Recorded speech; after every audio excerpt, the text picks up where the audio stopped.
महाराष्ट्रात काय होतंय, शेतकरी मेल्यावर त्या शेतकऱ्याबद्दल चर्चा होते, पण शेतकरी जिवंत असताना त्याला काहीच मदत होत नाही, कुठलीच मदत होत नाही. एक ताजं उदाहरण आहे, आरटीआय मध्ये काय आढळलंय, चीफ मिनिस्टर रिलीफ फंड मध्ये 106 करोड रुपये जमा झाले होते आणि त्याचं डिस्ट्रीब्युशन करायचं होतं जे ओल्या दुष्काळामुळे अफेक्ट झाले त्या शेतकऱ्यांना. पण तुम्हाला ऐकून थक्क होईल की 106 करोड पैकी फक्त 75,000 रुपये डिस्ट्रीब्युशन झालंय, म्हणजे टोटल अमाऊंटच्या 0.007%. 1% सुद्धा डिस्ट्रीब्युशन झालेलं नाहीये.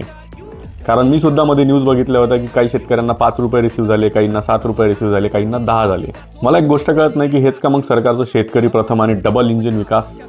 एकीकडे पाऊस आहे, गारपीट आहे, कीड आहे, नुकसान आहे, बाजाराला भाव नाही, आणि दुसरीकडे रिलीफ फंडमध्ये जमा झालेले पैसे सुद्धा शेतकऱ्यांपर्यंत पोहोचत नाही. विरोधक म्हणतात की हा घोटाळा आहे, सरकार म्हणते की सगळं पारदर्शक आहे.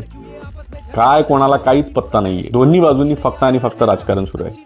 आरोप करतात, प्रत्यारोप होत आहेत, परंतु शेतकऱ्यापर्यंत अजूनही पैसा पोहोचलेला नाहीये. महाराष्ट्रामध्ये ॲव्हरेज प्रति दिवस 7 ते 8 शेतकरी आत्महत्या करतात. ही रील राजकारणावर बिलकुल नाहीये. ही रील आहे फक्त सवालांसाठी. पैसा कोणी चोरला, कुठे गेला आणि भ्रष्टाचार कोणी केला. कारण आता शेतकरी म्हणतो की बाबा रे आता बस झाले, मला आश्वासनं देऊ नका तुम्ही, मला माझ्या हक्काचा पैसा द्या.